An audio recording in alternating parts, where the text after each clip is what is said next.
रोज patient आपके पास आता है, आप डेंटल कंसल्टेशन करते हैं, अपना ट्रीटमेंट प्लान बताते हैं, समझाते हैं और वह सोच के बताता हूँ ऐसा बोल करके चला जाता है। अब और यहाँ प्रॉब्लम आपके डेंटल स्किल की नहीं है, यहाँ प्रॉब्लम है कम्युनिकेशन गैप।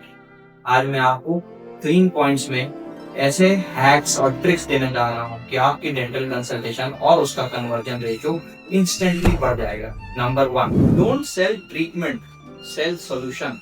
सबसे पहले आप उनसे पूछिए, रात में नींद टूट जाती है, बहुत तेज दर्द होता है, मवाद आता है या फिर बहुत तेज सेंसिटिविटी होती है? सीधा कभी मत बोलिए कि आपको रूट कैनाल ट्रीटमेंट की जरूरत है। हमेशा पहले उसके दर्द को कंफर्म कीजिए, उनके प्रॉब्लम्स को कंफर्म कीजिए, फिर अपना सॉल्यूशन प्रेजेंट कीजिए। सीक्वेंस गलत हुआ, पेशेंट आपके हाथ से चला जाएगा। नंबर 2, आज ट्रीटमेंट नहीं करवाया, आज दर्द चला गया, उसे कल के दर्द का दर्द दिखाइए।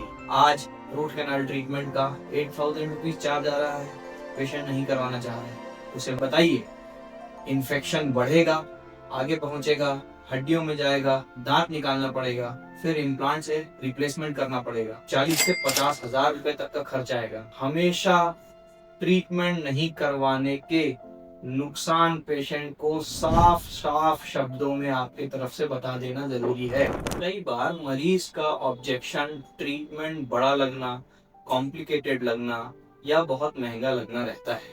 मैं आपको हमेशा इस बात की सलाह दूंगा, किसी भी बड़े ट्रीटमेंट को छोटे छोटे पार्ट्स में डिवाइड करके बताइए, उसको ओवर कॉम्प्लिकेट मत कीजिए, उसको सिंप्लीफाई करके बताइए। हमेशा स्टेप बाय स्टेप ही आगे बढ़िए। पहले एक्सरे लेकर के देखते हैं, फिर हम इन्वेस्टिगेशन के तौर पे डायग्नोसिस करेंगे, फिर हम आपका ट्रीटमेंट प्लान बनाएंगे। Always break your treatment plan so that it becomes easier for the patient to say yes. वैसे ही ट्रीटमेंट के चार्जेस को भी आपको छोटा करके बताना है, आपको पर डे का खर्च बताना है। पूरे ट्रीटमेंट का एक साथ चार्ज बताने से हो सकता है पेशेंट लौट जाए, लेकिन यदि जैसे किसी पेशेंट को आपने क्लियर अलाइनर्स के बारे में बताया और क्लियर अलाइनर्स का ट्रीटमेंट चार्जेस बताए, आपको ये नहीं बताना है कि treatment charges would be such and such, but आपको ये बताना है कि how much will it cost the patient per day basis. कई बार इससे आपका होता हुआ कन्वर्जन भी छूट जाता है। इस रील को आज ही सेव करिए और किसी अपने ऐसे मित्र डेंटिस्ट को भेजिए जिसको इसकी जरूरत हो।